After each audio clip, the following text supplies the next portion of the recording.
A good Friday morning to you and welcome to Real Talk on this March 19th. Ryan Jesperson here alongside Samuel G. Brooks. We're feeling good. We got a lot of sleep. Well, can't speak for you, Sam, but you got a lot of sleep. You look very refreshed You today. look bright and chipper and refreshed and ready to rock in time for what promises to be a great show. I didn't want to interrupt Ayla Brooke and the soundman there.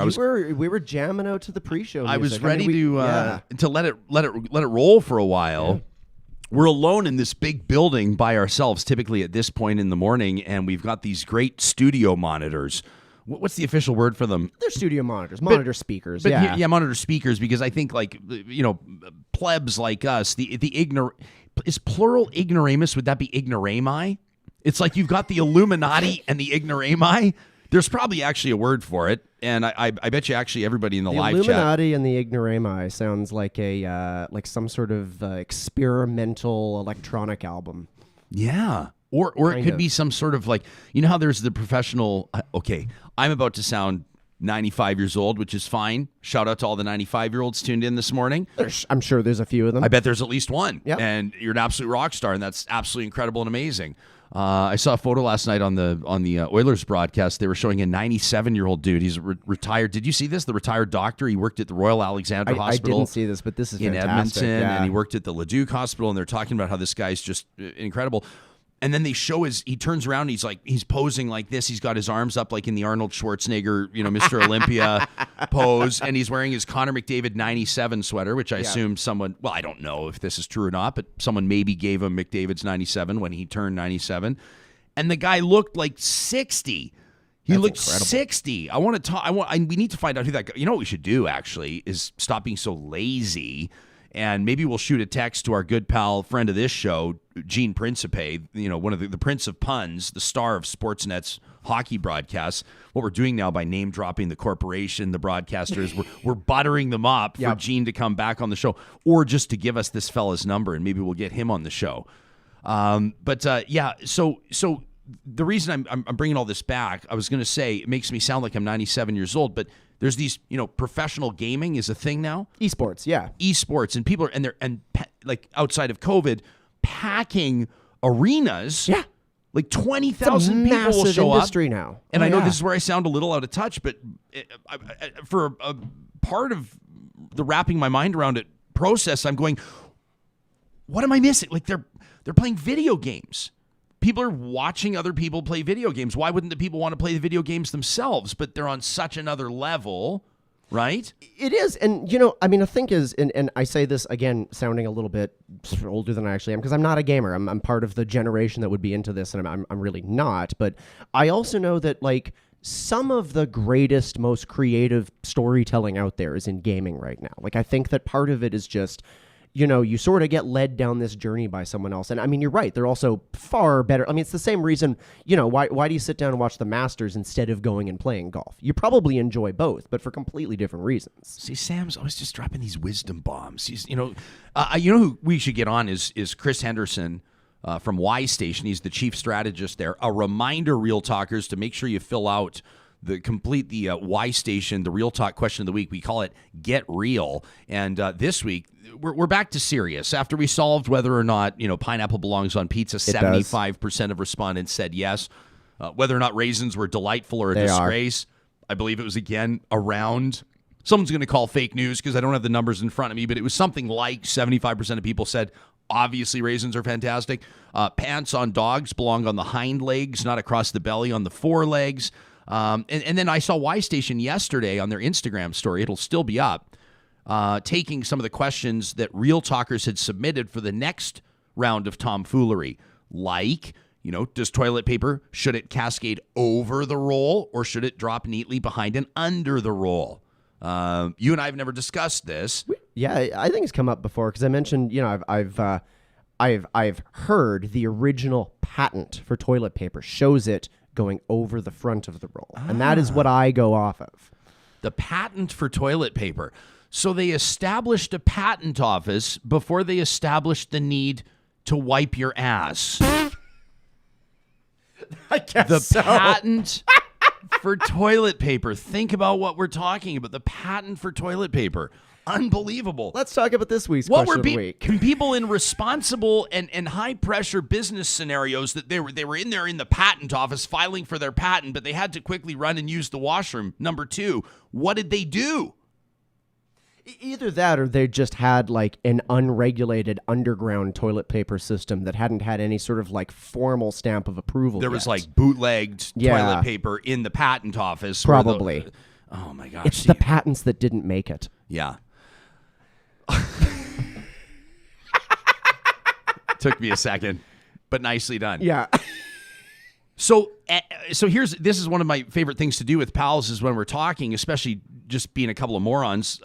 Sorry, Sam, but we're just that's accurate. We're just having fun.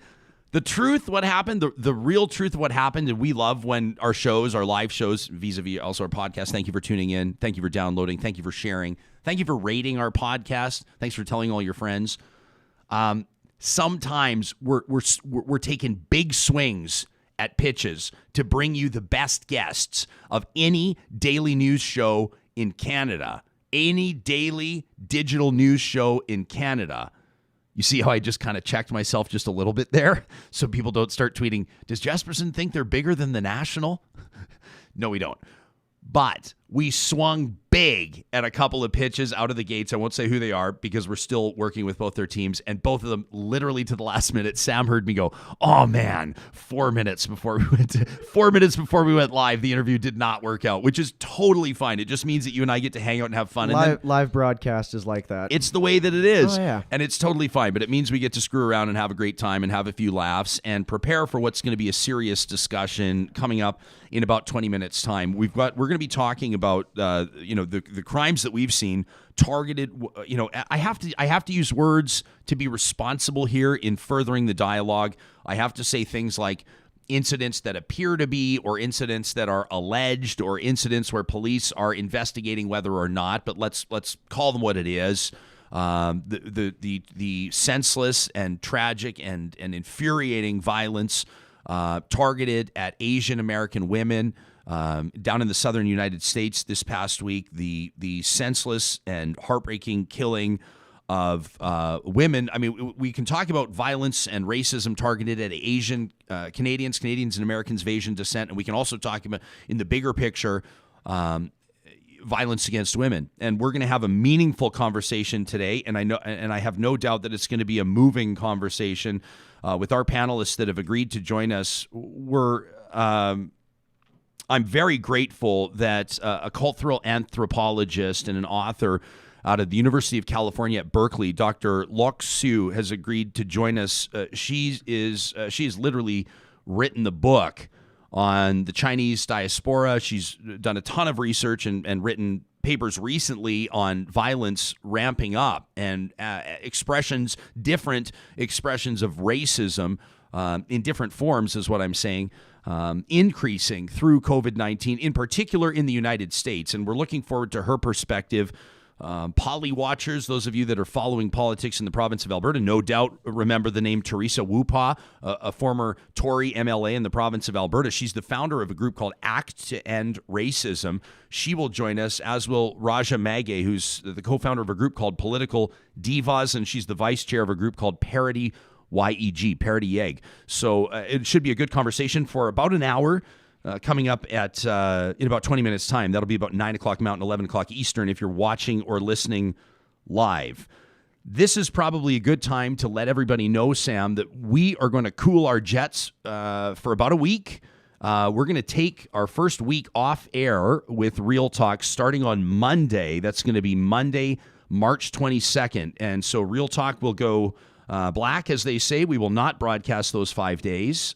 You will see me in action. I can put like a test potentially. pattern up if you want. We could put like the bars and tone. Yeah. Boo. I used to love bars. And I used to love, as a child of the 80s, my parents weren't always like super strict. My parents like they ran a tight ship, but they allowed us to kind of like color outside the lines every once in a while. And so they wouldn't always crack down. If they have to have known, they have to have heard me sneaking up.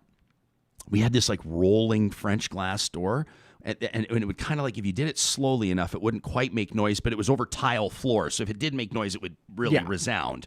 but I'd sneak up and I'd always want to watch the late shows. Huge Letterman guy. I was a huge Letterman guy. Plus all the sports. Yeah, that hasn't been an influence on your life whatsoever. We can't see that at all. You can't tell. And so I would slowly close the door. But it was always kind of it was this peaceful, weird kind of a feeling, waking up in a haze on the carpet, and when I say passed out, I'm not talking from booze. I'm like 12 years old. But having passed out, like just exhausted from, watching all the late night greats and then waking up to bars and tone. Kids these days, they don't even know what that is. That's true. They don't even know what we're talking about. I have a T-shirt that has the bars on it, obviously no tone, but it's got the TV bars on it. And every once in a while when I wear it, someone will go, nice. Well, and like people like me know that the bars are to calibrate a vector scope. That's actually what they're for. So when you look at bars on a TV vector scope, which tells you pinpointed where each color is supposed to line up, so you can have true color. That's what the bars are for. See, it's cool. It's super cool. It's super cool. I just have nothing to add to that. Yeah. For me, it's like big gulps, eh? Well, see you later. This show, this quality content is presented by the team at Bitcoin Well. Bitcoin Well knows that you're paying attention to crypto. I was talking to a buddy yesterday. He's like, so what's the deal with this Bitcoin Well? I think he thought Bitcoin Well was like a place you go to like cast a coin in and make a wish. Like a wishing well. He was like, what is the concept of this Bitcoin Well? I'm like, no, it's a business. It's a business that employs like 40 people based out of Edmonton with Bitcoin ATMs across Canada. And he's like, really? And I was like, yeah. Wouldn't their ATMs be like tiny Bitcoin wells? I mean, think about it. We don't need to get all esoteric. And so I said to him, I was like, what's your deal with Bitcoin? What's your deal with crypto? And he's like, I just don't have time. I don't have time to figure it out. I don't have time to make sense of it. I was like, well, this is why you need to reach out to them. It's like a 10-minute phone call. They can kind of explain it, make sense to you. If you're looking to have your business be a little bit more financially sovereign, or if you want to learn more about what that means, the team at Bitcoin Well is eager to talk to you. You can find them under the sponsors tab at ryanjesperson.com. Real Talk starts right now. Here's Ryan Jesperson. We kind of timed out that there was that little cymbal solo that I don't think I've heard that before during the Bitcoin Well mention. I wanted to keep it going to hear more of that. I mean, I can play more of that ad track if you want. No, that's okay. All right. It's all right. Hey, before we go any further, I actually have I have a little surprise for you. I got something fun to show you. Oh boy. Yeah, hang on. Oh, that's the right camera. There we go. Can you pop open your web browser and open up Twitter? We're going to do this live. Oh, geez. What's going on here? Oh, just you wait. Okay. People are asking, where's the best of reel for next week? It's called YouTube. That's true. We have every single episode available for you for your viewing pleasure, and you can find the podcast anywhere. What am I doing? I'm opening just up open my Twitter? up Twitter. Yeah. Okay. Are you showing this on screen? We will put this on screen. Should I open my DMs and everybody can see? Yeah, you should maybe go full screen there. Okay. Hey? What do you want to see? Yeah. So what I want you to do is, in composing a new tweet, just hit that little GIF button there. Oh boy, did you? And just type in Real Talk RJ. Oh, with the hashtag? Not with the hashtag. Just type in real. I mean, there's a bunch of tags, but you'll find it this quickly. Okay. Oh wow! Been working on a little thing on the side. Whoa, Samuel G. Brooks. What? Oh, gift to your heart's content, Real Talkers. This is what we call calling it. I remember delivering that line. Wow. In my opinion, he was just full of shit. Yeah. Oh, and of course, I mean, here. Okay, well, let's send a tweet out here. The Intrepid, would you say Samuel G. Brooks has just revealed a new cache of Real Talk RJ. Now, I spoke with Linda Huang, who's an expert. Are we going to go back into this now? Well, she's told me there's no room for debate. It's GIFs. So okay, I'm going with that's GIFs. Lindorf knows all. Search Real Talk RJ in your GIF search engine. What's it called? Like That's just your GIF keyboard, I guess. In your GIFs. Yeah, in your GIFs. And forevermore may you rock, real talkers. And then we'll put a little like rock and roll. I like the sort of you know what I'm talking about. You like the horns, right? Yeah, don't say the devil horns. I grew up being told, not by my parents, but by educators, that was all kinds of evil. We weren't allowed to wear Voirne France t-shirts at school, the school I went to, because they said it was the anarchy logo upside down. We weren't allowed to wear Voirne France. Okay, so here we go. All right, boom, tweet sent. Sam, you have just made my entire day. Okay. Thank you so much. I'm glad that this resonated with you the way I was hoping it would. Yeah, thank you. I appreciate that. Okay, so there are a lot of things that we wanted to talk about today. I wanted to, and some of them serious and some of them not so much, but what we do want to do as well is make sure that we have a ton of talk time for our group coming up. So I just wanted to mention a few of our sponsors here. How excited we are to have them on board cannot be overstated. The team at St. Albert and Sherwood Dodge knows that this is the time of year that you're starting to think about getting that trailer out on the road, maybe dusting off the old fifth wheel. Hey, listen, nobody's going to blame you right now for thinking that maybe now is the perfect time to go trailer shopping. Now, before I turn this into an ad for a trailer place, let me remind you that if you want to do this right, you need a rig to haul this pig. All right? This big bad boy that you're going to weigh down with your lawn chairs and your bikes and your waters and your beers and your barbecue briquettes and your big tomahawk steaks. And you're reading the tow rating of your current SUV and you're like, I think I can squeeze it in. That's a terrible idea. The teams at Sherwood and St. Albert Dodge have the best selection, bar none, of Ram pickups in the province of Alberta. Whether you want to go with the half-ton, the 3/4 ton, or my personal recommendation when hauling, the big 1-ton Ram 3500. They've got different financing options available for you and the best selection at Sherwood and St. Albert Dodge. The team at Westworld Computers is ready to get you going with new gear. Your computers, I mean, it's making those sounds, those weird sounds like my old one, Sam, when the cooling fan would come on and everyone would be like... And it's just racing. And it just sounds like, like what is it trying to push through Yeah, there? it sounds like me after running a charity 10K where you're like, that is not a good idea. Yeah. Jesperson, you're cut out for the 3K run walk. If your laptop sounds like it just ran a charity 10K, it might be time to call the team at Westworld Computers. They've got the brand new lineup, of course, from Apple. Plus, they've got all that gently used, refurbished computer software reloaded warranty installed at Westworld Computers. The team at Friesen Brothers, ready to rock. May we please call up this photo? We love when you show some love to our sponsors and let us know about it. We've got this tweet yesterday, and I just loved getting this one. This from Werbsy, who said, damn you, Jesperson.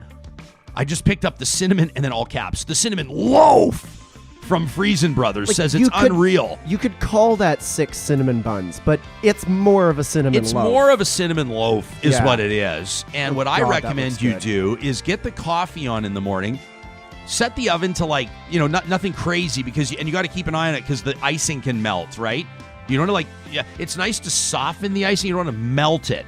So I'd say set the oven at 185 or 200, which is what we do. Put it in and then just sit there. Just keep an eye on it. Just, close the oven door, but keep an eye on it. That could have turned into a Park Power ad real quick. I'll tell you, these Friesen Brothers cinnamon buns, loaves, Werbsy calls them loaves, are worth the trip no matter where you are. Their 15th Alberta location, now open in South Edmonton. Friesen Brothers is Alberta grown and Alberta owned.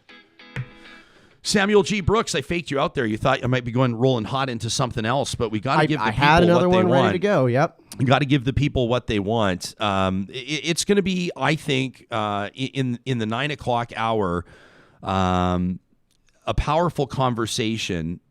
And it's a conversation that I know has been on the radar for some people way more than others. In other words, Canadians of Asian descent, Americans of Asian descent have been sounding the alarm, quite frankly, for quite some time. That acts of racism, that pervasive racist attitudes have been surfacing and evidencing themselves more frequently ever since COVID-19. You remember originally the Wuhan virus, President Donald Trump calling it the China virus. I mean, there has been this language that has translated into boycotts of businesses in Chinatown districts and cities.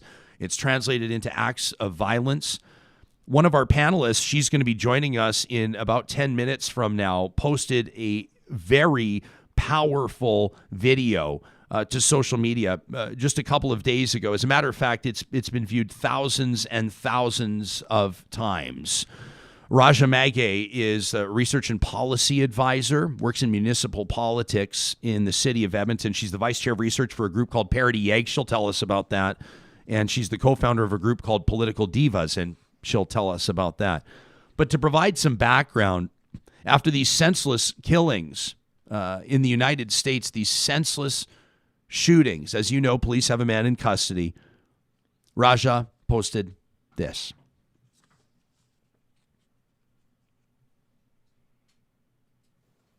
But there's nothing that compares to this feeling.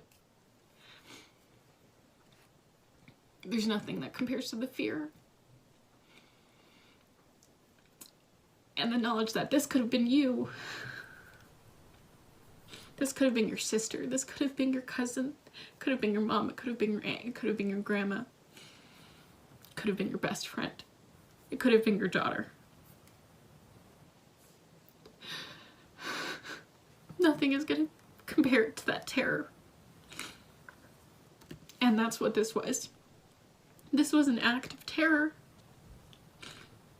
against our community. And I hope that going forward, you support our Asian community, you support our local Chinatown businesses, that you pay attention to their needs, and that you revitalize these areas. And as we get out of COVID-19, as we're starting to see the light at the end of the tunnel, we have to end this anti-Asian racism that has come out as a result. So again, if you need any support, someone from our team will absolutely be willing to talk to you.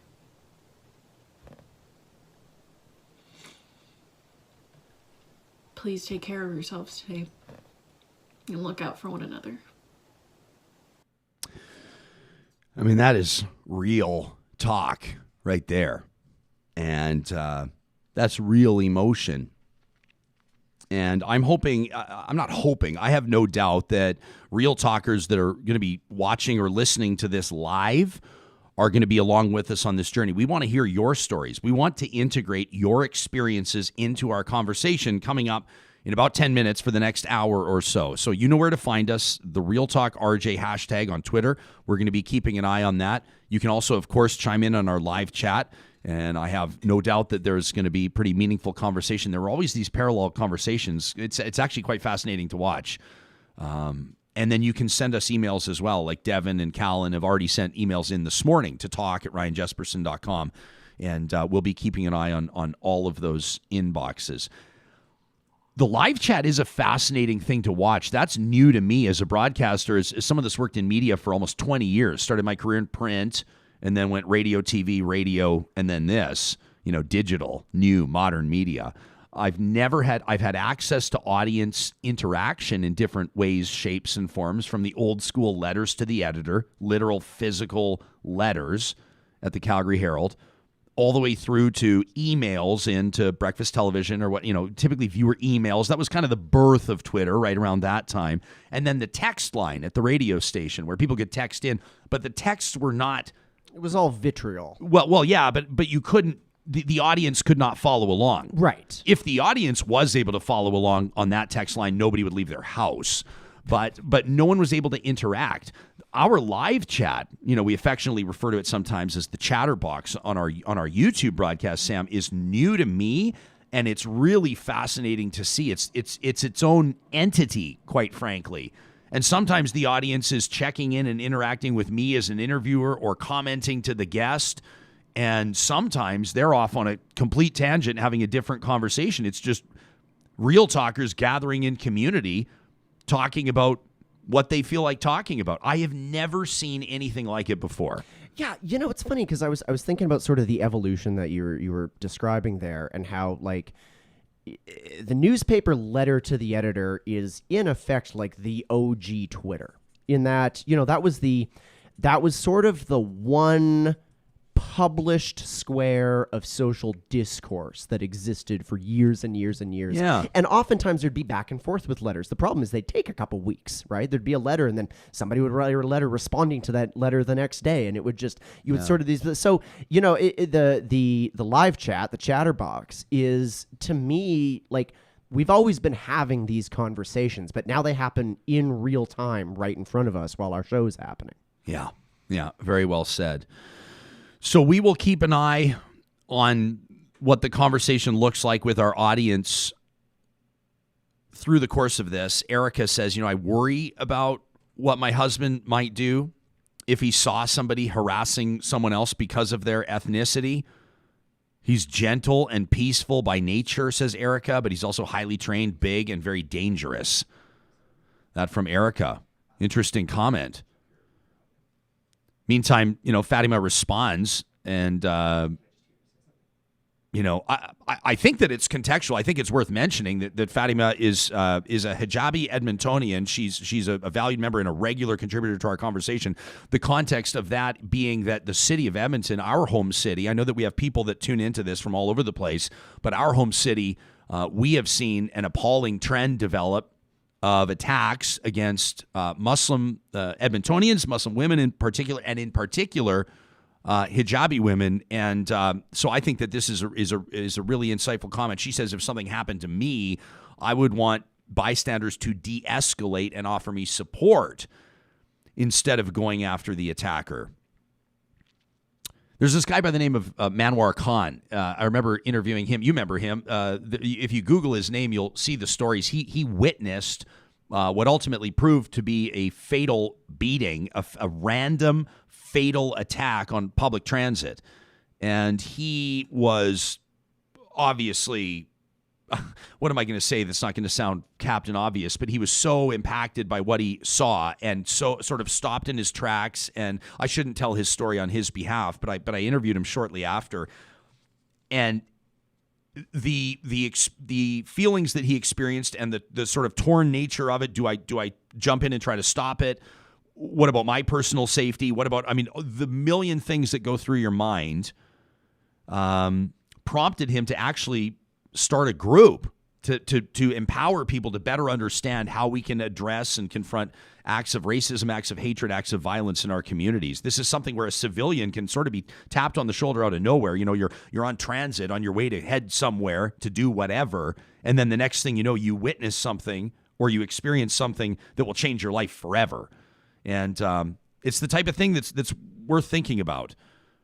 Some random guy on the chat says you can't end violence with more violence, even if it makes you feel better. Man, oh man. People are starting to write in and get personal, and I really appreciate this. Our roundtable will start in just a couple of minutes. This is a good time to remind you that the team at Park Power is powering our Real Talk RJ hashtag this morning. And we're going to be keeping an eye on that for your comments as we talk about some of the difficult subjects that need to be discussed.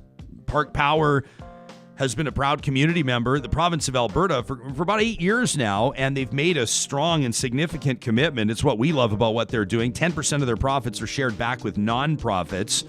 You can help fill that tank. I mean, you're going to give your internet, electricity, and natural gas business to somebody. Why not make it Park Power? Go to parkpower.ca, you sign up, you use the promo code 2021-RealTalk, $70, boom, off your first bill. $70. You know, I don't know where you live, but basically that could be, I shouldn't even say this because prices fluctuate and this, that, and the other, but, you know, that could be your natural gas paid for a month. You know, all in. That's a pretty good deal. It could be your internet paid 1 month, full. You know, commercial, residential, they do it all at Park Power. The team at Clean Air Club at cleanairclub.ca wants to make sure that your furnace filter is getting changed as frequently as it needs to get changed. Visit cleanairclub.ca right now. You punch in the size of your furnace filter. Next thing you know, sometimes next day. They never told us to say next day, but real talkers are telling us, yeah, they're telling us that they're getting them the next day. You save money, you breathe easier, bing, bang, boom, with Clean Air Club at cleanairclub.ca. The team at Kubi Energy, of course, we're so grateful that they power our positive reflections each and every Monday morning. Again, a reminder, Monday the 29th will be the next positive reflections as we're off next week, Sam and I, and our massive team behind the scenes. Very impressive operation. Kubi Energy is in the solar game, Tesla certified. If you're going with Kubi Energy, you know that there are electrical apprentices or journeyman electricians doing the install. You don't have to worry about it. Plus, they handle all your paperwork from the big to the small installations at kubienergy.ca. Sam, let's take a quick look at what's making news on this Friday morning.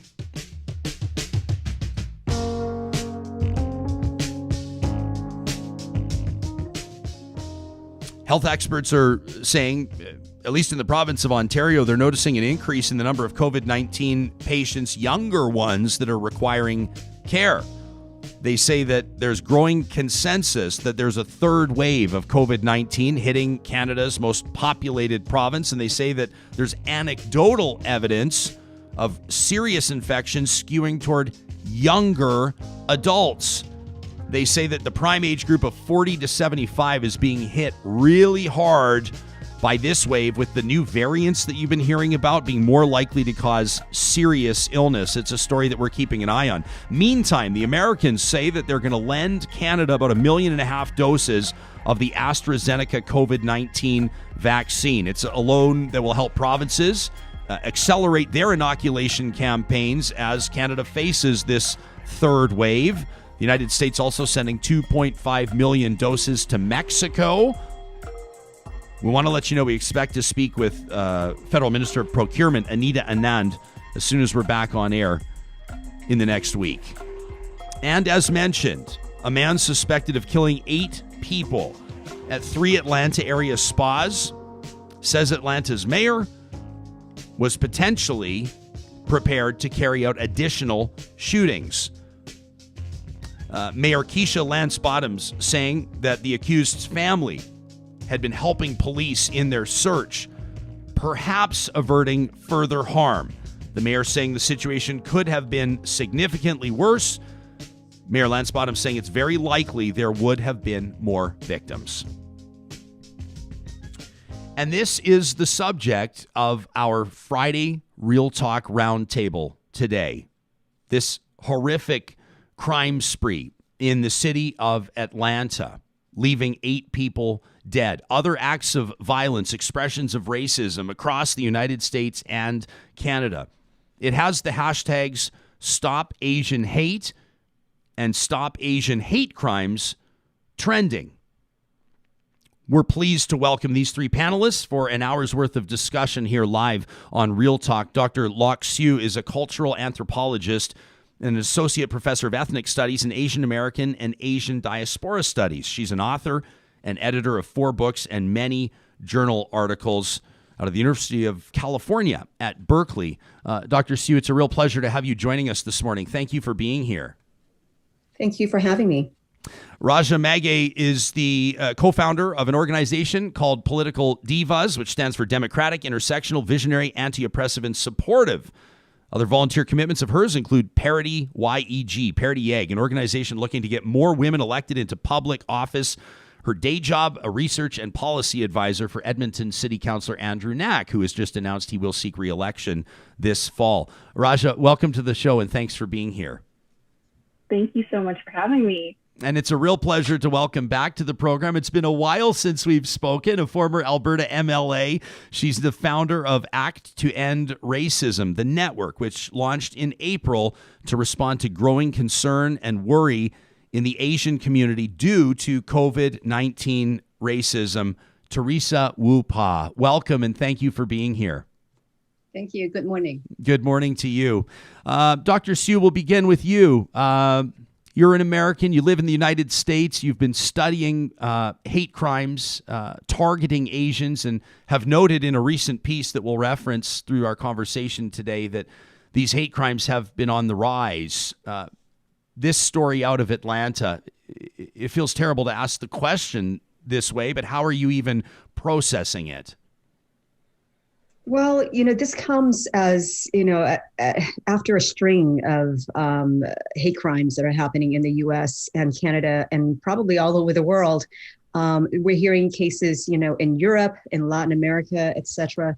So it's really been disconcerting in a sense that this really kind of the uptick occurred starting in last year. And so this last string of shootings, the mass shootings, is what strikes me as the most alarming, because it was targeted, and because it was a mass shooting involving 6 Asian American women and 2 bystanders. So it's quite just frightening in terms of what's happening to our community. Most of the people that are targeted are the vulnerable populations of the elderly and also women.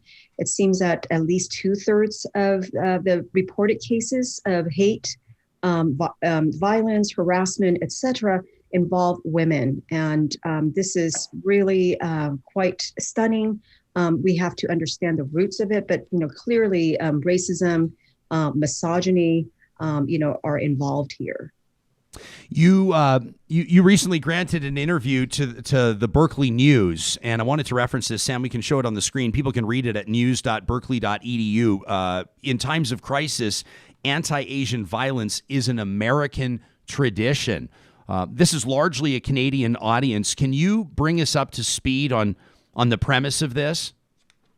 Sure. And I think there could be many analogies that can be drawn between the American history of anti-Asian violence as well as the Canadian one. And I will just, speak to my expertise on Asian American history is that, this kind of violence began as soon as Asians arrived to the U.S. You're talking about Chinese railroad workers who came and who were, under tremendous attack, between 1870s and 1880s. We had 150 plus riots against Chinese workers, and they involved hundreds of killings. Thousands were expelled from their communities, and Chinatowns were basically, set on fire, and they were just sort of destroyed, overnight. And this is sort of the beginning. Of course, you had the legislative also aspects of putting in anti-Asian exclusion, the exclusion of Chinese that happened starting in 1875, 1882, etc. You have episodic, repeated cases of anti-Asian violence. After that, you had the incarceration of Japanese Americans during World War II, where they were, absolutely targeted as a national racial group. And followed by the McCarthyism era, here against the Chinese community. Chinese were targeted just because of their ethnic background, and they were suspected, of their sharing a same ideology, with the Chinese in the PRC. And most recently, we have seen the post 9/11 uptick in Asian Americans as well, especially those who are of Muslim background. So we see over and over and over again. So this is not quite an exceptional situation, but rather just a continuation of anti-Asian racism that's happening, and that has happened in U.S. history. Teresa, we sometimes as Canadians, we can be guilty of looking at our American neighbors and sort of looking down our nose a little bit and saying, look at the problems that America experiences. And we excuse ourselves, don't we, from these same exercises of self-reflection. We don't talk a lot about the way that our indigenous communities continue, in my opinion, to be mistreated. We don't talk about Japanese internment camps. We don't talk about the many different examples of racism in Canada and of racism that has been pervasive through generations. You obviously noticed, I think, which prompted you to found the Act to End Racism Network. You noticed an uptick due to COVID-19. Where were you seeing it?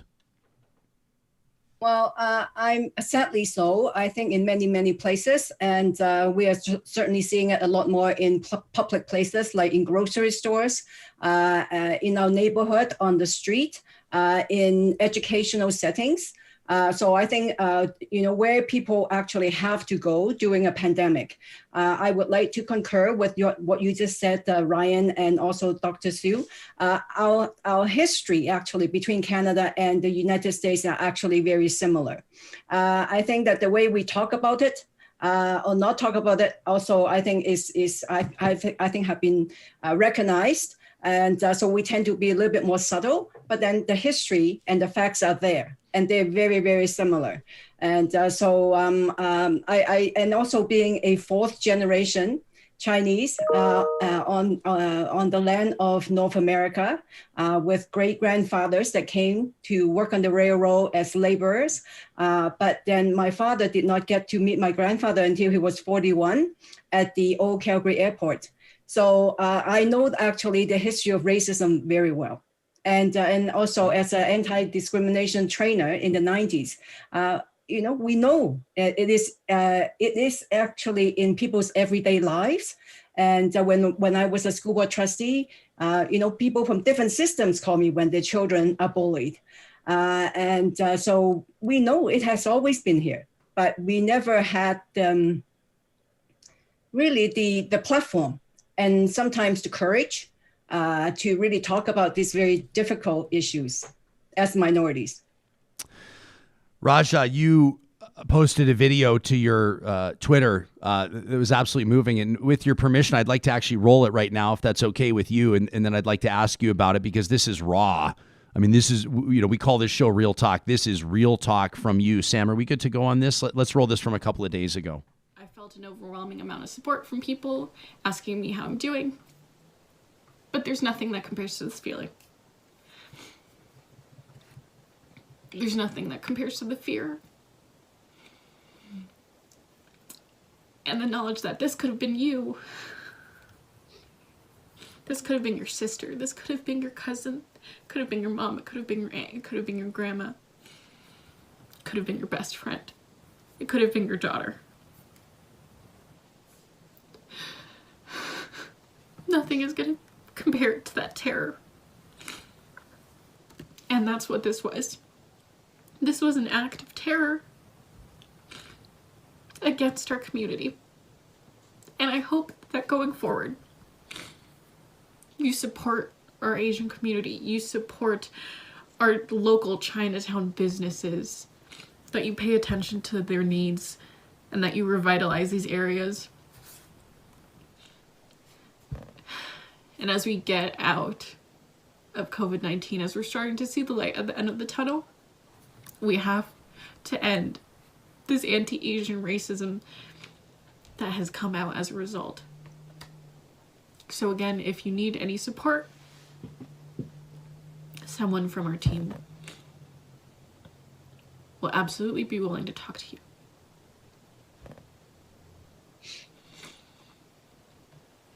Please take care of yourselves today and look out for one another.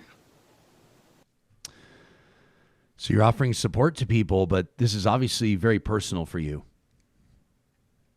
Yeah, absolutely. I think, it was really important to display that emotion.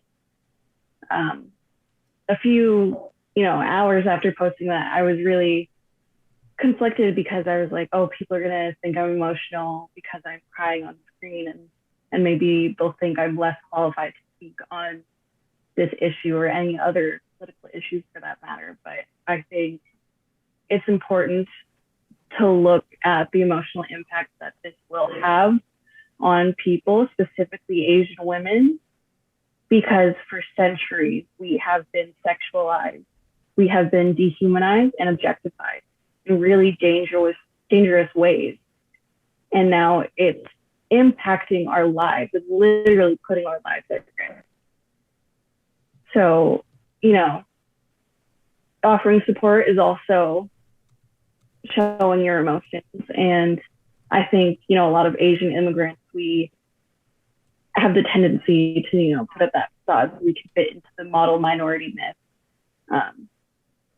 we are so deeply embedded into the idea of resilience, but we don't let the cracks show. And that's what we need to start doing so that people can really see what is happening to us emotionally, what's happening to us physically, and the mental toll that it's taking on our community. Dr. Siu, what sort of power does a public expression of grief and empathy, like we saw there from Rajah, what sort of an impact can that have on society, on a community? I think it humanizes the situation. This is clearly a deep sense of fear that is being shown, and a sense of empathy, and a sense of what's really happening to the Asian American, Asian Canadian communities here.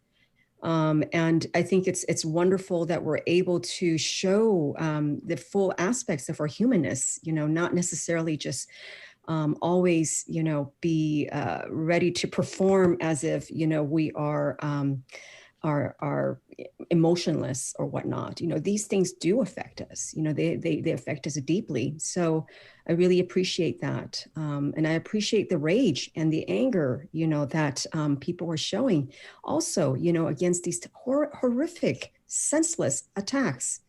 And we need to get that out there. It's not just thoughts and histories, but it's happening in real life. And it's having an impact on everyday people. Teresa, so you know the name of your group. I love that the very first word is ACT.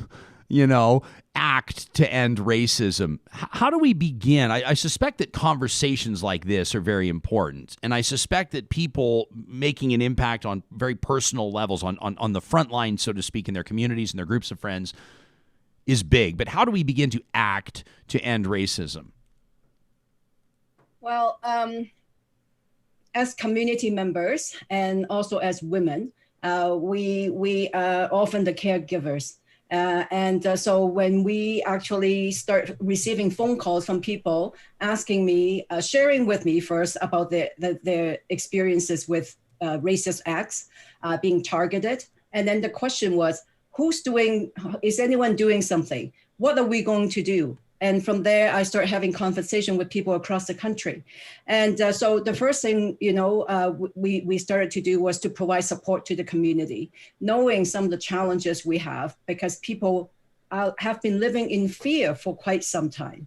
And a lot of the women that are so fearful right now also happen to be located in precarious job situations.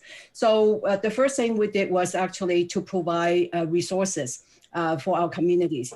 Here in Calgary, most of our ethnocultural groups have absolutely no access to resources, to public resources, to actually build capacity and properly support their community. So we actually developed comic strips that teach people how to react to racist incidents. What can they do with young people if they were targeted in an education setting? We developed infographics in 7 different languages. We set up a reporting line. But now, you know what? We are actually collaborating with the University of Calgary, not to look at the psychosocial impact, because a few other groups are doing that. We want to study, why is it that Asian Canadians don't report their experience? Why are they so fearful that they're afraid to even pick up the brochure about how to actually respond to discrimination? And that the Vietnamese women, the Korean women that we're working with now, they are now opening up and sharing their experiences, but they would not let us write it down. This deep-seated, distrust with our institutions are well documented by Statistics Canada and Angus Reid Institute recently, and in many other places. So I think that it is time for us to actually recognize that this is real, this is hurtful, and there's a sense of urgency that we have to do something. And the onus is on all of us, but especially our public systems. Rajah, what sort of responses did you get when you posted, when you wore your heart on your sleeve and you let your emotions show and you made this impassioned plea to support businesses and to provide supports for for fellow community members. What did people tell you? Yeah, so I started getting a lot of responses from people saying that they were feeling the same way, but that they couldn't express it, and that they were really grateful that someone did express the grief that they were feeling and the sadness, the anger, the rage. And then I also got comments from people talking about the hate crimes that they, witnessed or heard about from family members, even experienced. My friend, her grandfather gets verbally assaulted on his daily walks, but doesn't, do anything about it because it's just a group of racist kids, and it's hard for him to figure out, how to report something like that as well. So hopefully the next piece in this can be education.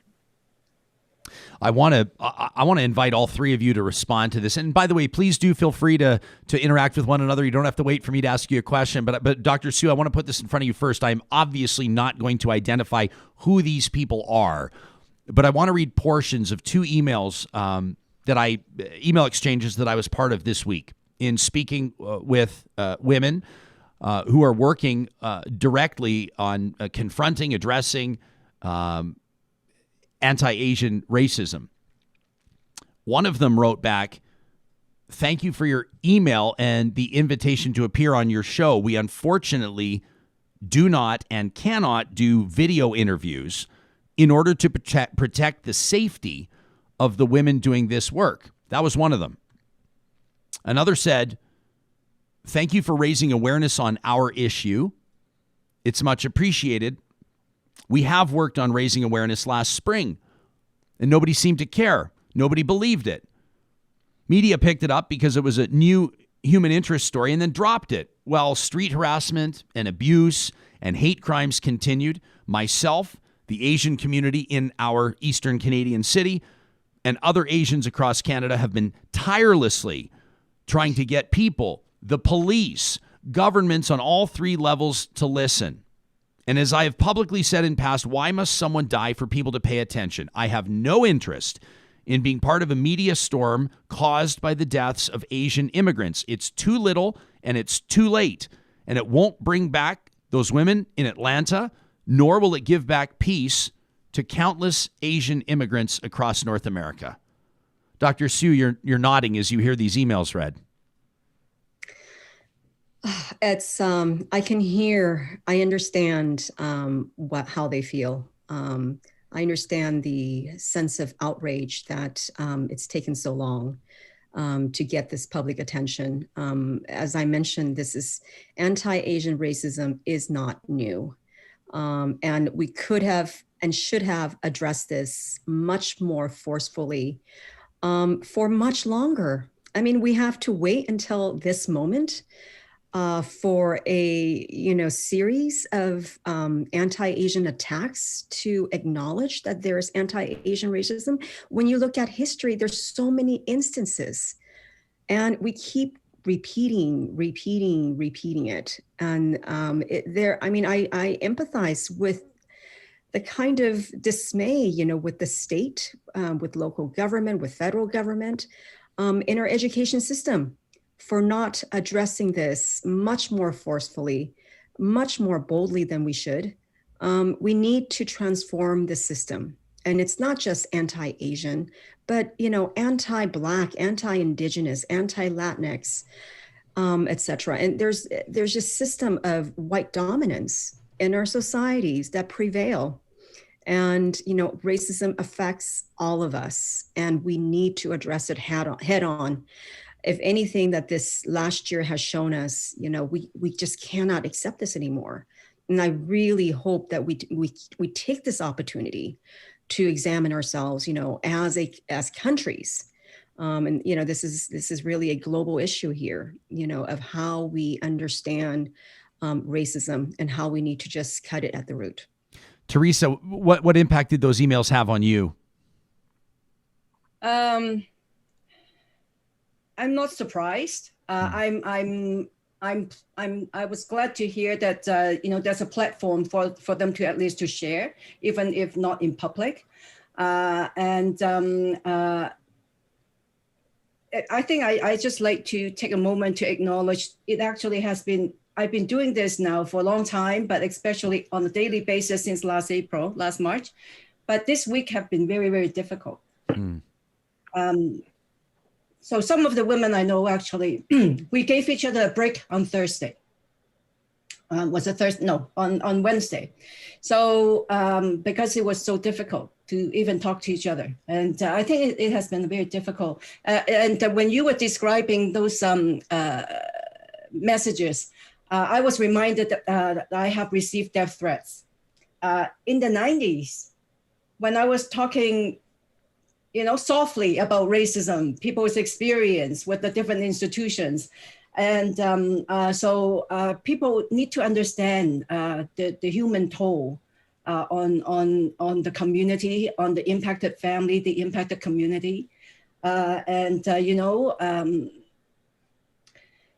Asians in North America who are being targeted, their sense of fear, there's lack of security, the questioning about, whether people actually recognize they're in need of support, are taken less seriously.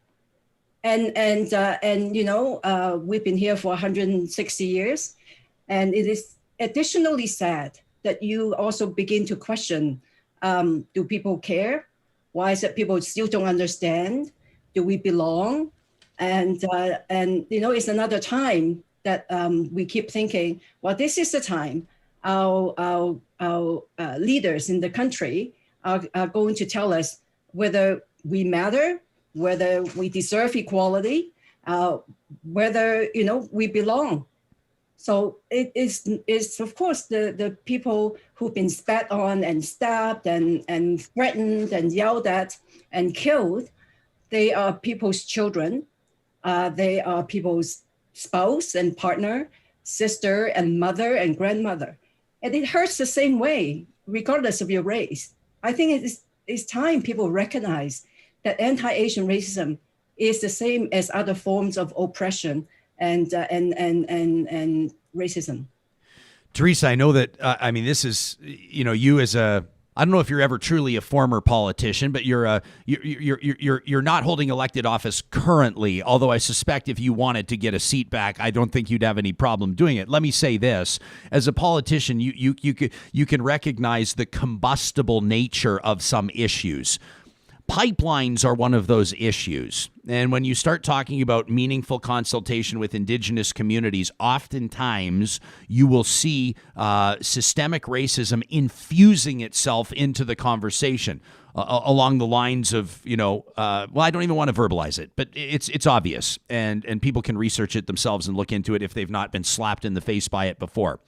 But I've heard politicians say there's no way that you could ever build a railroad across the country these days. They've said it, and they may be right. And probably one of those reasons is because of how Asian people were treated and how many died in the construction of the railroad across Canada. I just think it was remarkable when I heard politicians say that on the record, either unaware or completely ignoring the history of how the railroad was built. Well, our history have been ignored. Our present time contribution is often overlooked, not recognized. And then you look at even the history books, right? The picture of the last spike. Who was there?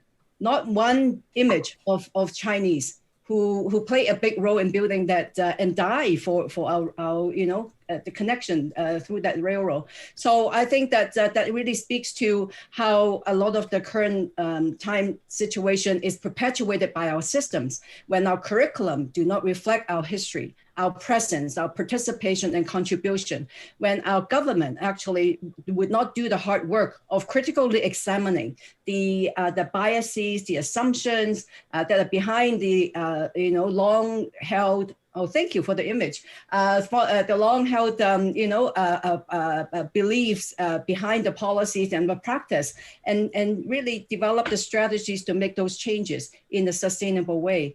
So I think that it is time of reckoning, I think, for all of us, and to look at, who,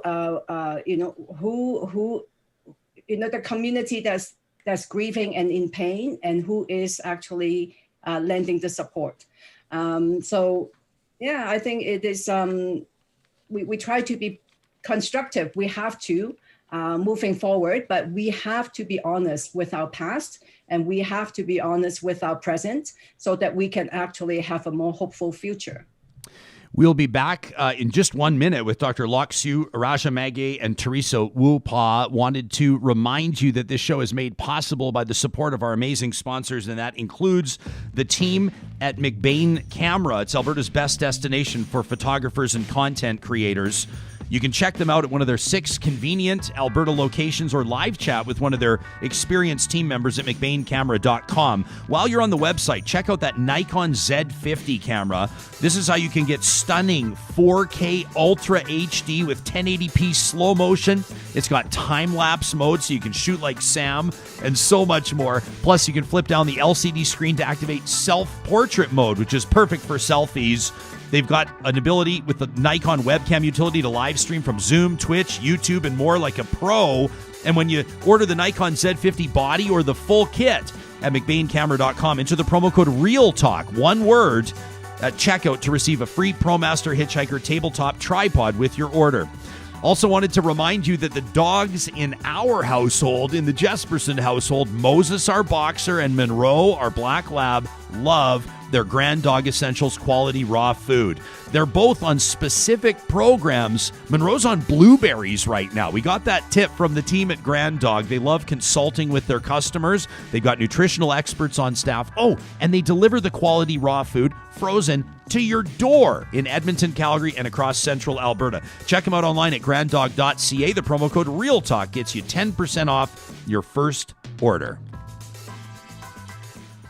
I'm so grateful that Dr. Lok Siu out of UCal Berkeley, Rajah Maggay of ParityYEG, and Political D.I.V.A.S. I want to talk about that coming up right now out of Edmonton. And former Alberta MLA, founder of Act to End Racism, Teresa Woo-Paw, are guests on this live Friday edition of the Real Talk Roundtable here. Rajah, I would imagine, see people from all different walks of life and all different circumstances in your advocacy work, really endeavoring to see more people from marginalized communities, more people from minority communities, more women involved in the political process. I love that we have Teresa and you both here to participate in that conversation through 2 different lenses, but how does that relate in your mind to the conversation that we're having here today? Yeah, so first off, we have been trying to get women elected in general. You know, right now in city council, there's only 2 women sitting in council chambers, and Edmonton has never had a racialized woman elected as a city councilor. Edmonton has only ever had 1 female mayor. So when it comes to representation, we have a really long way to go, because, you know, when you have better representation, then you can better serve the general population and community as well. When we talk about these things politically, you know, you'll have politicians say Happy Lunar New Year, but won't speak out against these acts of racism and the increased hate crimes that we're seeing. So, you know, we're also going into election year. So looking into that and seeing who's really standing up for our communities is going to be really important, personally for me. And I know that my boss, I know that Councillor Andrew Knack, he posted about, you know, the shooting in Atlanta. And it was on his Facebook, and I couldn't help but look at the comments. We saw people saying the words virtue signaling, or that it wasn't a racist attack at all. Then how do you explain the fact that 6 Asian women died and that it was targeted against Asian women? What does your definition of virtue signaling mean when it's risking the specific lives of these demographics, not just, women, Asian women, but workers who are put in very precarious situations because they're doing what they need to survive. So we need to be having those conversations in our political spheres about how we're going to look after these people. Someone's got an email. Doctor, the politics in the United States, I mean, geez, when you say that, everyone goes, oh boy, here we go. But I can say that as your northern neighbors, most of us are thrilled that there is some stability back at the White House. I don't think you have to be a Democratic supporter to appreciate that it's been a turbulent 4 years or so for the United States. Kamala Harris, America's first black female vice president, I think sets the stage to a certain degree, inherently by way of some of her campaign promises, her commitments, her lived experience, to have some more of these discussions, and also, in my mind, for young black Americans to see themselves represented again in the White House. When you take a look at the American political dynamic right now, I don't know if we can describe any political dynamic anywhere as healthy, but how would you characterize it in the context of our discussion today?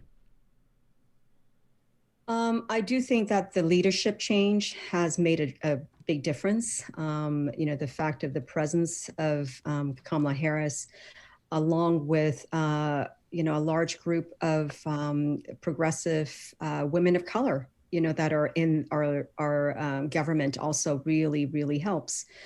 The thing is, though, there are two things I wanted to say. One is the responsibility does not lie in one person or one small group of people. It really has to be a transformative change across the country, or else we just see this, repeated again. Once the person steps down, or this party steps down, or whatnot, we're back to the same place. That's one thing. I think that one person can't do the job of millions of people.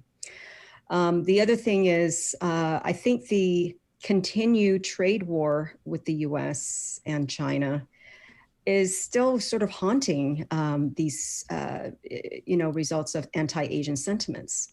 And that still remains to be an issue. I think what happened in the past 4 years really sharpened those divisions. And unfortunately, everyday people, and perhaps the rhetoric also, made it seem there's no separation between foreign policy with China and the Chinese state and the Chinese people, or even Asian American or Asian Canadian people. There's seems to be a conflation, with that.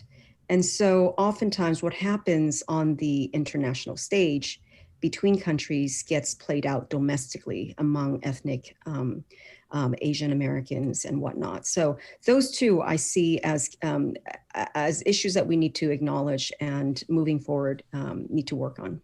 You've written and commented recently in that the Berkeley News article that we referenced. People can read it at news.berkeley.edu on how economic structures and ultimately the entire model of capitalism actually perpetuates a lot of this anti-Asian racism. Can you take us into that? We begin with the expansion, of U.S. into countries in Asia and Southeast Asia. You're talking about wars, militarization elsewhere.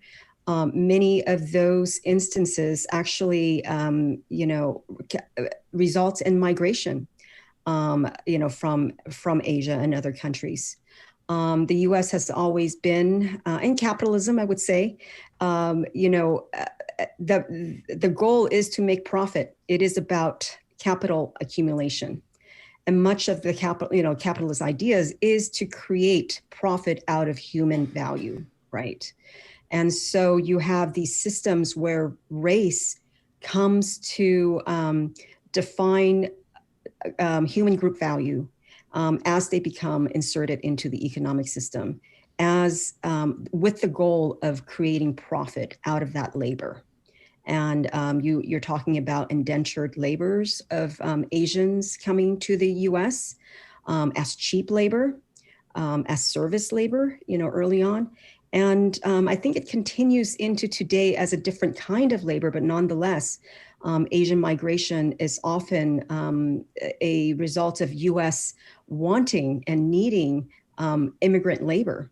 And when that's needed, it's all great. They want to insert them, they want to include them and into the nation state. But the fact is, there is also simultaneously a system of nationalism, political nationalism, that excludes Asians and other ethnic racial groups. It continues to be defined. If you look at the policies and even the foundational documents of our country, it is very based on white dominance and white supremacy. So we need to acknowledge that in the political system. And so you have these two paradoxical forces happening, one of needing labor, but the other of not wanting them to be citizens.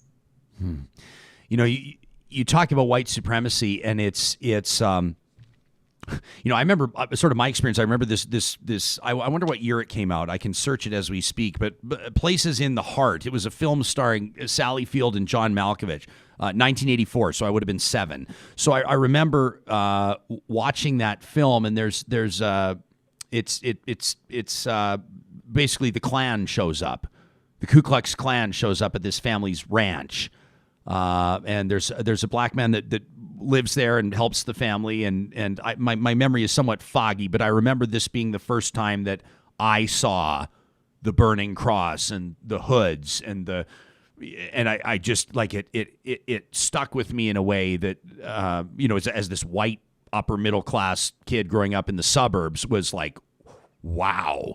And so then you start to read, and as a young person you start to sort of educate yourself and learn a little bit, but that was always my understanding as a privileged white straight male attending private school. By the way, I kind of ticked all the boxes of what white supremacy looked like. That was white supremacy. And now we're having conversations as a society, and I acknowledge that there will be many people listening to this podcast later or watching it live right now going, "Oh, must be nice, Ryan. Must be nice that was your only understanding of white supremacy." I acknowledge that. But now we're having conversations of systemic racism and white supremacy in institutions, like law enforcement and like post-secondary education, and in many of these different. And I want to just throw this over to the three of you. I want to start with you, Teresa. What's your definition of white supremacy, or where do you see white supremacy, and why do you think that it's so much of a bigger part of our vernacular and our public discourse now than maybe 10 years ago? Well, I think that the simplistic answer is that one group of people believe that their race is superior over others. And also it is actually reflected in our system. Who has power, who makes decisions, who have power to reward, who have power to advance people's careers, to provide equal opportunities. So it is about, I think, an attitude. It is also about power. And it is about power that have been sustaining what we're trying to deal with today. And, we talk about, equality, equity for 4 decades now in North America. So why is it that we are talking about it as if it's new today? And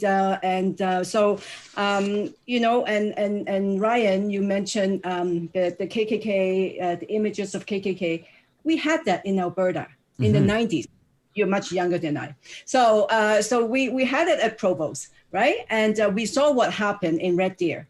As counselors who used the N-word and got away with it. Anti-racists, were attacked when they came out to. So what do you think those images make some of the Asian women who actually work in those areas as minorities, as women, think? Do you really think that they're safe? Do they really think that they actually have adequate protection when even the white anti-racist protesters are attacked So I think, systemic racism, it is about power. It is about some very deep-seated ideology that people have this idea that this is a white country. And it is their tradition, their beliefs, that counts, that actually celebrated, that frame all of, how everyone are socialized, expected to behave. So it is very deep. And that's why we need deep work. And that's why the ACT Foundation, the ACT to end racism, not only we're providing some basic tools to people. Our reporting line, those who have reported, over 80% of women. 50% are asking for mental health support. So we are trying to not only to provide some basic support where we can, but we also now developing policy briefs. We also need to build the capacity of our community to interact with the systems. Dr. Siu talked about transformative change. And so when our system is, when we are so underrepresented at the decision-making table, we have to find ways that we have a voice, at least somewhere in these institutions, and we have to push for that. So we're trying to actually develop those materials to build the capacity of a community so that they can actually have exchange with our systems. We're also actually producing 5 videos to counter a lot of things that we kind of alluded to. Why was Dr. Teresa Tam attacked? Being non-Canadian, and somehow she's affiliated to China when she have been serving our country for such a long time. And that's because of deep-seated stereotypes like the yellow peril and the perpetual foreigner. Because our race, our ethnicity, we are actually perceived as foreigners. But when 85% of the Chinese Canadians surveyed last year, they identify with Canada. They believe in Canada, and yet Canada is not actually seeing them as Canadian citizens. So I think we need to challenge that. We need to talk about that. This is, I'm so grateful for your candor, all three of you, and for the frank nature of this discussion. I should note that you can tap into the resources that Ms. Woo-Paw is describing at act2endracism.ca. That's the number 2, act2endracism.ca. I guess I'm surprised, and I shouldn't be surprised, that you say that 80% of those that are reporting are women. I think that probably most of the women that hear you say that are going to go, sounds about right. Some of them might think the number's a bit low, actually. Yeah. So it's the case across the country by other groups that are also collecting data. Is majority women. Wow. Rajah, I want to circle back to the words. I want to continue to discuss the words, and I can ask Dr. Siu as well, white supremacy, because the words make white people uncomfortable, and they should. We're being challenged to have uncomfortable conversations. Where do you see white supremacy? Where do you see it perpetuated? Where do you see it on a daily basis? Yeah. So when we talk about white supremacy, we have always lived in a white supremacist society. We're just, talking about it now. So I'm relatively young. I'm 21 and, started working in politics when I was 19. And then I, came to the very harsh reality of the systems that were in place that stopped women, especially women of color, reaching the same level of respect, power, and dignity as white men. There's also something called the pyramid of white supremacy. It starts at the very bottom with indifference and then can go all the way up to violence, mass murder, genocide, which we're now seeing. And each brick relies on the last one before it to build up to that big peak of genocide or mass murder and violence. And we have sounded the alarm for decades, for centuries, about what has been happening. Even specifically, when you just think of the anti-Asian racism that has come out as a result from COVID, people have been sounding the alarm, and it's really unfortunate that it only came to this, incredibly tragic event for people to finally really pay attention to it, even though we have been seeing videos and horrifying pictures of elders being beaten on the streets without any sort of, provocation and really doing anything. They were just walking to the grocery store, things like that. And, something that's been helping me recently is doing a lot of reading, a lot of reflection as well. And I was reading Audre Lorde's Sister Outsider. You can't dismantle the master's house with the master's tools. We need to come up with our creative solutions and have those difficult conversations, because maintaining the status quo isn't going to do it for us this time. That's a great quote. Scott's watching on our live chat, says there needs to be a massive overhaul of our educational systems, of human empathy, of compassion. Love needs to be taught. He says, this is terrible. Kim says, I just texted my teens and they got back to me. They said that they learned in school briefly about Japanese internment while they were also learning about Ukrainian work camps. They have learned about residential schools in Canada, but have told me that they believe that it needs to go deeper. Two Beaver on our chat, who has shared with us before their Indigenous heritage, says if we emptied out every uniform that's more than 2 years old and refilled them with representation of the population, we would make leaps and bounds on the issue. Hope says the RCMP, the Royal Canadian Mounted Police, was started as a means to control the so-called Indian uprisings. Just like police in the United States were formed to catch runaway slaves, police are referred to as race soldiers by the black community. Tracy wonders if the brains of racist people look different on MRI. Tracy says there's got to be something wrong or different with somebody who just does or does not get it. I wanted to read this quote as well. I thought that how about this from Hope, who goes on to say, I'm not nearly as aware as I should be of the struggles in the Asian communities. I'm grateful to this panel. Greg says, this conversation is reminding me of the James Baldwin quote. You told my grandfather to wait. You told my father to wait. And now you're telling me to wait. How much longer must I wait for freedom? Dr. Siu, the president of the United States, Joe Biden, acknowledges that this is a nation that needs to heal. We were all appalled January 6th as the Capitol was stormed in an act of domestic terrorism, Confederate flags being waved in Senate chambers. Can America heal? Well, I certainly hope so.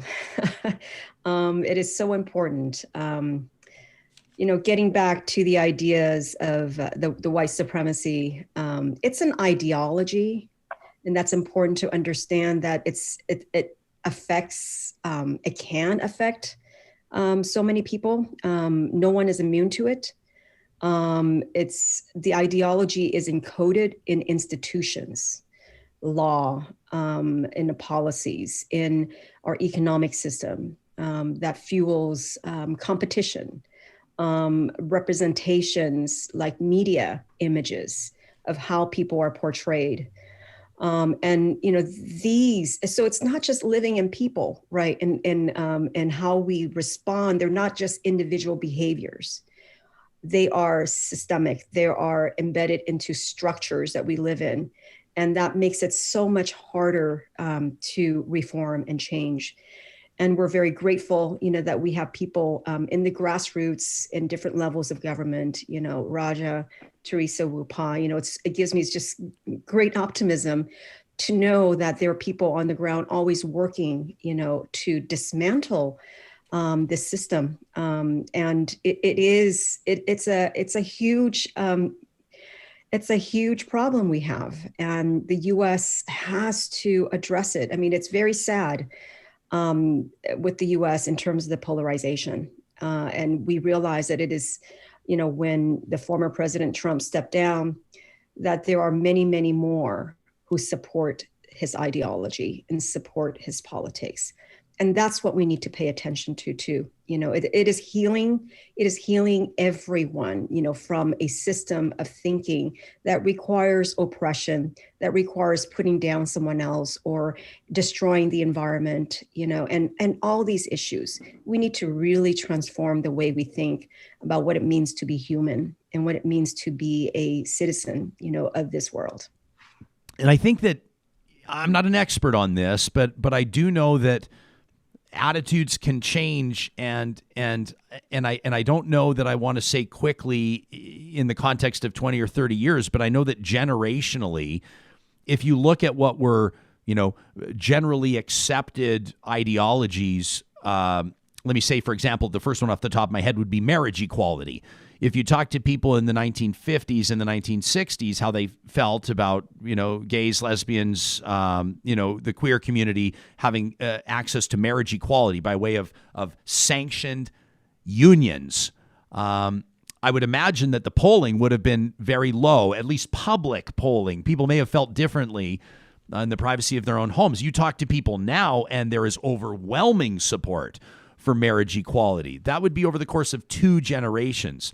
I always have found it interesting speaking to people of indigenous heritage that have talked about the idea of healing over 7 generations. Now, that's healing from trauma, but it's approaching it in the idea of generational healing. Teresa, is that how we approach this? I mean, in the understanding that conversations at home matter, the books or curriculum matters. I know that a lot of people right now are paying close attention to Alberta's curriculum redesign. A lot of people are nervous about who has the keys to that curriculum redesign. How do we approach this attitude change that Dr. Siu references? Well, it's attitude change and systemic change. But you talk about the curriculum. So when I was a school board trustee in 1995 to 2000, we passed the motion actually to develop more inclusive curriculum. It has not been done. So it's been 20 years. So I think that is also at least one generation. Why do you think? Why so slow on that? Well, I think that it really goes back to the issue of power of systemic racism. Who has the power to determine what is urgent, what deserve allocation of limited resources? Who sets the agenda of urgency? It is not people who look like your panel today. And so I was the first actually Asian Canadian woman ever elected to the school board here in Calgary. So I think that how do we actually instill that sense of urgency? To a certain extent, I understand it takes time. On the other hand, I think that many of the communities are reaching the point that enough is enough in terms of, having people in, dominated groups, setting the timeline for change, setting the agenda without consultation and inclusion of the impacted community. We have to address that.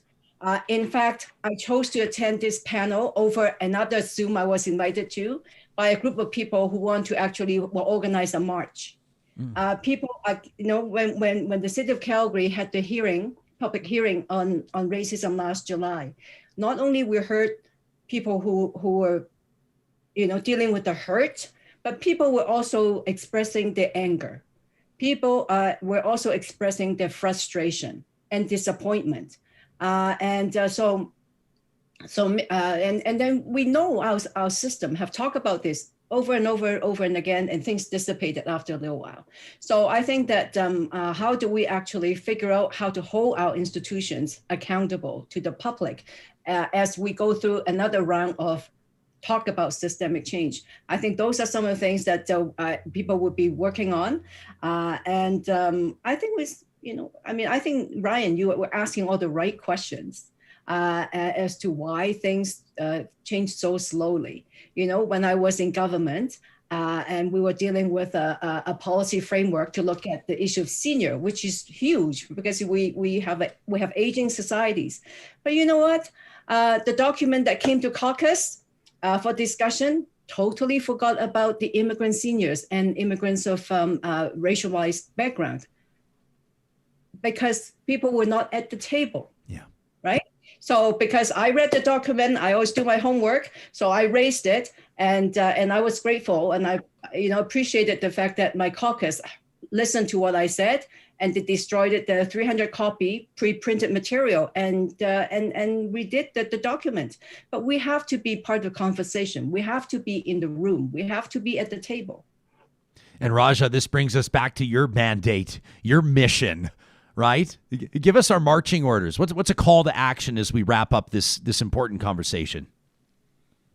Yeah, so really we are looking at two things: supporting our community, and then also making sure that people in power are properly representing us, not just, when it comes to, gender, race, class, and things like that, but also the policies that they implement. We have to make sure that they're representational of the Asian communities. I think it's going to be a real challenge for whoever is running in O'Damon, which is the downtown board of Edmonton, to really talk about how they're going to protect Chinatown businesses. And then when it comes to the community side of things, we need to start having more of those difficult conversations with people. I know it's scary at times, especially if they're friends or close family members or people you went to school with or things like that. But we need to not be afraid, because who knows where that conversation could lead. Maybe it could lead to a real change of heart for someone.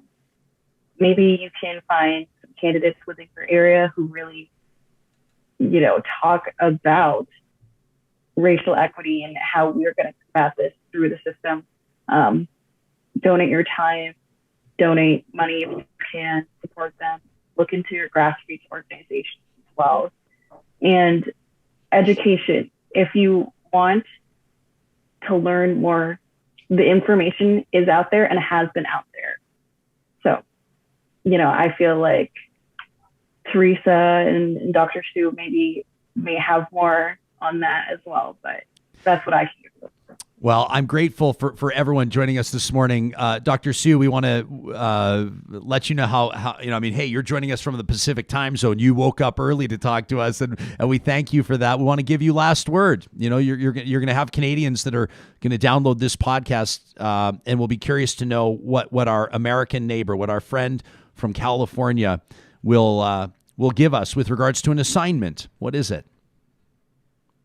I do want to reiterate Rajah's points. I think she hit, so many of them. It starts with education, not just in college. We really need to integrate this, through our entire K through 12 education and into higher education. We need to work on policies, make sure we are addressing our politicians to represent all of us.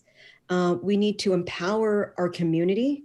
We need to make sure we support everyone, but also make sure that they are, they're able to speak out. We're able to cultivate leaders, in our community.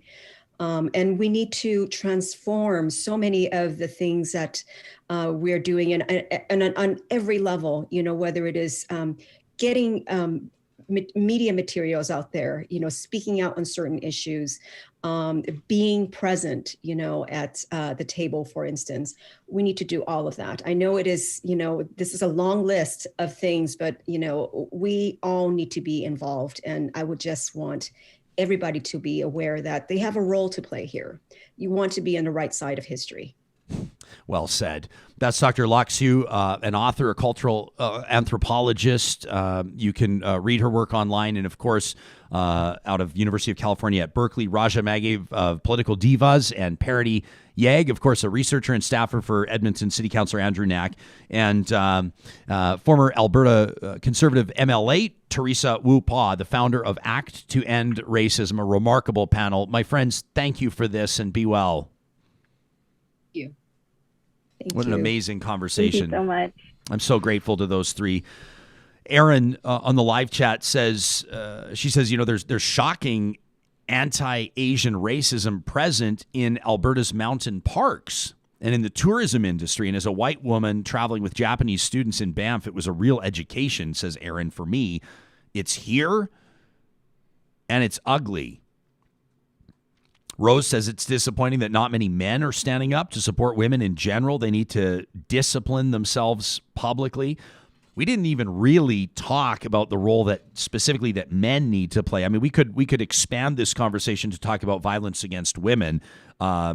Violence against women and girls is up As a matter of fact, the Globe and Mail crime and justice reporter Molly Hayes reporting just a couple of days ago, an annual report into femicide in Canada found that 160 women and girls, call it, every 2.5 days or so, 160 women and girls across the country killed last year. That's an increase over 2019. And writes Molly Hayes in the Globe, a glaring reflection of the disproportionate violence faced by Indigenous women.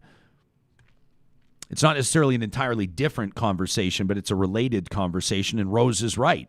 Men need to be having these conversations among themselves and with others, and we'll have these conversations on the show. We make you that commitment. Megan, I appreciate Megan sharing this. She says, dating is the worst. I'm half white and I'm half mixed, says Megan, Asian and others. And I can't tell you how many times white men have called me exotic or said that they can earn their belts with me, says Megan. It's so dehumanizing. I so appreciate these comments from Real Talkers on the live chat. I know if you're a regular podcast listener, we know that the majority of our audience joins us by way of the podcast. From time to time, I encourage you, especially on roundtables like this, where there's a lot of conversation, Sam, it serves people well, I think, or it adds an extra element. Sometimes we'll hear from listeners or viewers that say that interview, I went back and listened to it again. I've listened to that twice. I would say if you're going to do that, you're hearing this on the podcast, maybe give it a watch on YouTube. You can find the Real Talk Ryan Jesperson channel because the live chat adds such a depth to it, such another layer. Yeah, it adds a lot to it, and I'd also say that, like, I agree with you that I think that there's some of our shows that probably are a little ambiguous where you listen to them. You're going to get the same experience, but particularly when we're talking about subject matter like this, it means something to see their faces. It means something to see some of the pain that they're expressing. The guests, you mean? The guests. Yeah, yes, absolutely. Yeah. And then with regards to the audience. And then the audience just makes it that much more enriching. Yeah, people sharing their personal experiences, right? People really, I'm really impressed. I don't know if that's a weird word to use. It's meaningful to me how people really bear it all on the live chat. Some random guy makes a good point, talking about representation of Asian actors and how Asian actors or characters are portrayed in film, for example, or on television. Says male Asian representation is typically emasculating or relegated to the nerdy side character. Only very recently have you seen male Asian leads in romantic situations, which is true as well.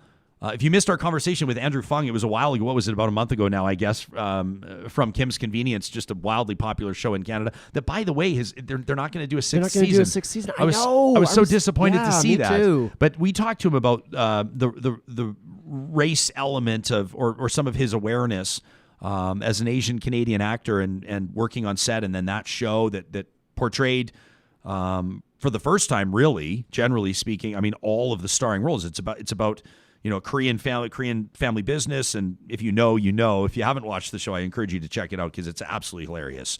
But Andrew Fung talks about this. You can find that in our archive. If you subscribe to our podcast or subscribe to our YouTube, it's there for you. And also just like, what a success story. Like this was a play in a fringe festival that evolved and evolved and evolved and is now, a nationally syndicated hit show. Like it makes me smile just to think about the concept of Kim's Convenience, Yeah. Yeah. I think that's such a great point. What a compliment. Emma says, this live chat is my favorite corner of the internet. Mine too. Yeah. Sometimes I agree with you on that. It's going to be hard to be without it next week. It can get a little y'all can get a little tough on some of our guests. You know that. You're all chuckling right now. I know you're chuckling right now. Sometimes you get a little hard on some of our guests, but you're keeping it real. The show's called Real Talk. I know you're not going to apologize for that. The team at Alta Moving and Storage knows that this spring is maybe going to be for you. Finally, the time you get off your keister and start thinking about making the move. The move you've wanted to make forever, whether it's upsizing or downsizing, but you haven't. Why? Because it's a pain in the butt. You know it. It's stressful. Who enjoys moving? Who is super excited when their buddy texts them and says, "Hey, pal," and then you go, "Oh my gosh, they're about to ask about my pickup truck." You never want to be the guy with the pickup truck. I have a friend that moved once a year. He started referring to it as the annual move. And we would all just groan when he'd say it. No. Only buy a pickup truck when your friends are old enough to stop asking you to help them move. That's my word of advice on this Friday. You know, you can just call Alta Moving and Storage. They make it nice and easy. They have the frog boxes, those eco-friendly boxes, plus the pod-style moving containers. It takes the stress out of it. Their business is finding solutions. Check out altastorage.ca for more on their moving resources, plus their long and short-term storage. Wanted to give a shout out to the team at Eden Landscaping. You talk about who's chomping at the bit now that it's spring. It's the team at Eden Landscaping. They've been working through the winter designing, redesigning maybe people's entire outdoor spaces, creating these Shangri-Las, if you will, these meccas, creating these paradises. Are you like me where you're just, you're watching your backyard melt and just sort of envisioning anything that could go in there? Yep. Well, right now what I'm doing is watching it melt and going, it's time to get out the shovel because we have 2 dogs. But then after that, then I'm envisioning Eden Landscaping's like, seriously, are you working that into our ad read today, Ryan? Honestly? Sorry, but it's real talk. What do you want me to do? What landscaping company is afraid of a little poop? Fair enough. That could actually be their tagline on their new t-shirts. We'll take all your shit at Eden Landscaping. No job too big, no job too small. But in all seriousness, one of the things that they do that I know that their customers love, you can check them out at landscapeedmonton.ca. They do the design and they implement the design. They build it for you. You're not paying extra. You don't have to hire a landscape architect. They've been doing it for 20 years at Eden Landscaping.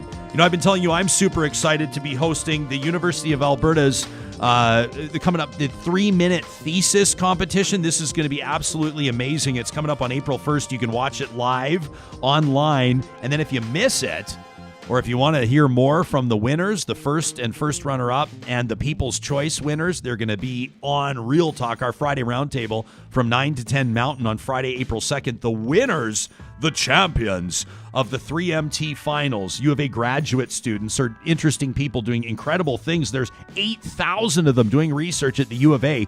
They take their thesis, they take their project, and they boil it down to 3 minutes. So us commoners can understand the amazing work that they're doing, and then they go head to head. Very cool. Check out uab.ca/3MT, uab.ca/3MT to learn more about this. Also wanted to give a shout out to our friend Todd at Todd's Mechanical.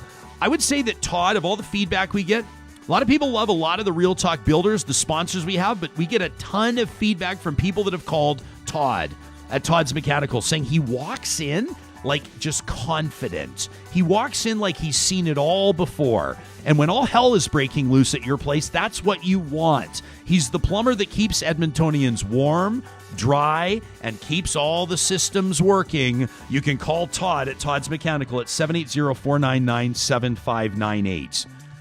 Now, before we go, and we wrap up our Fridays with something special each and every time, and I want to let you know that this week's edition of Trash Talk is pure fire.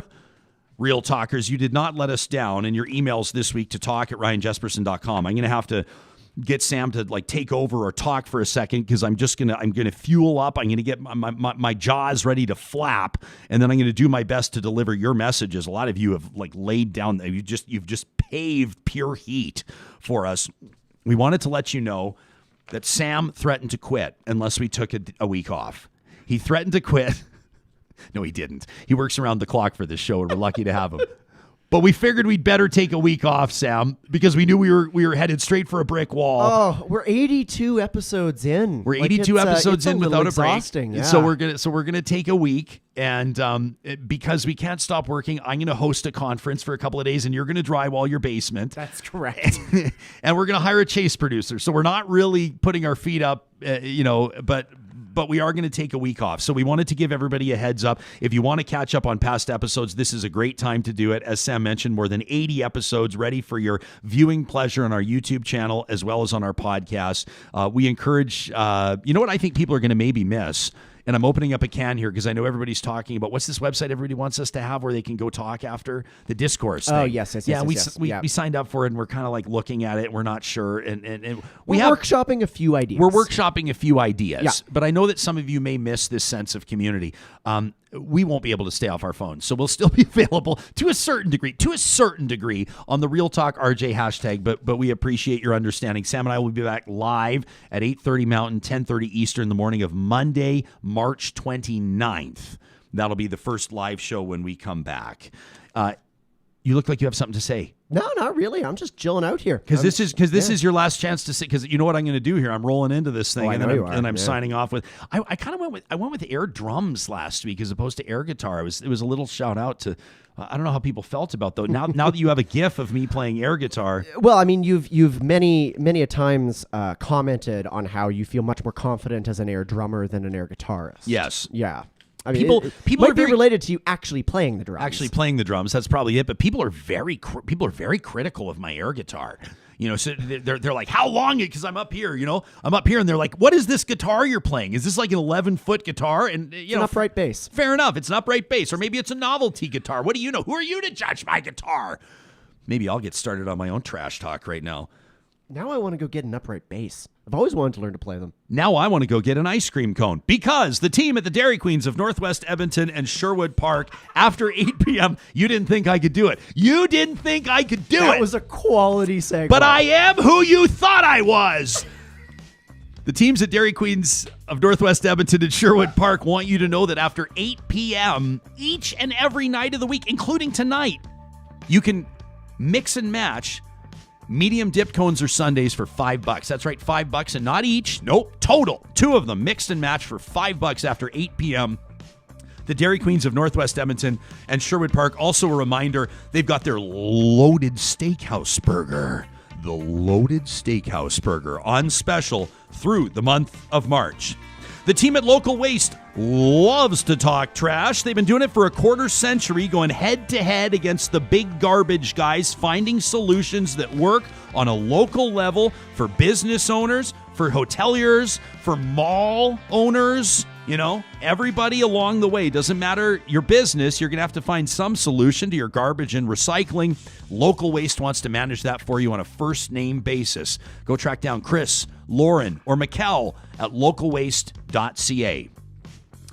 Each and every Friday here on Real Talk, the team at Local Waste also presents a little something we like to call Trash Talk. All right, these are real emails from real talkers submitted to talk@ryanjesperson.com. Angie says, Ryan and Sam, please do not read this email. I realize it's defamatory, but I'm so peeved. All right, Angie, it was a good one.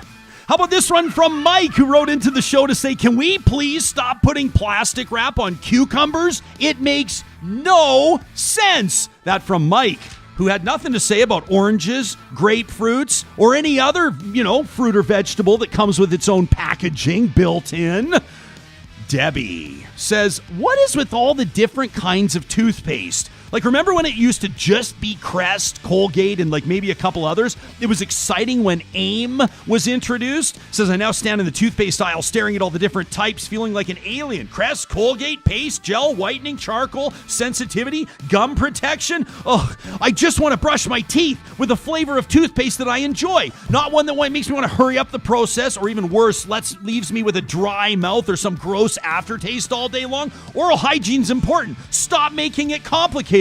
And remember to brush and floss twice daily. Thanks and have a great day from Dental Dilemma Debbie. How about this one from Rod, who says, the smoke is coming out of my ears again. It's a common occurrence with this UCP government. How dare Jason Kenney stand in the legislature and call concerned citizens against coal mining liberal terrorists? How about calling the people that want to destroy our pristine mountains and waters terrorists? He says, or rather, this is from Marie using Rod's email. Does Rod know Marie? She says, I'm part of of a Facebook group, 35,000 members strong, hardly a terrorist among us, Jason. The people in the group are farmers, ranchers, teachers, nurses, lawyers, small business owners, and citizens. They're not terrorists. When will this government get over itself and actually listen to the people they work for? I'd like to send a gallon of water from our polluted river downstream from the mines in BC to Minister Nixon. Watch him drink it. I'd like to see the people of this province marching in the streets, because I guess after all, gathering in large numbers is acceptable. Look at the church outside of Edmonton. This effing government, says Marie, her edit, not mine, put earplugs in the day they got elected and have never taken them out. This from Crazy James. He says, so Pastor James Coates of that Grace Life Church west of Edmonton released with most of the charges dropped? What the hell? He says, this goes so far beyond crap, I'm flabbergasted. All this does is weaken public health orders, and it makes Alberta Health Services look like a joke.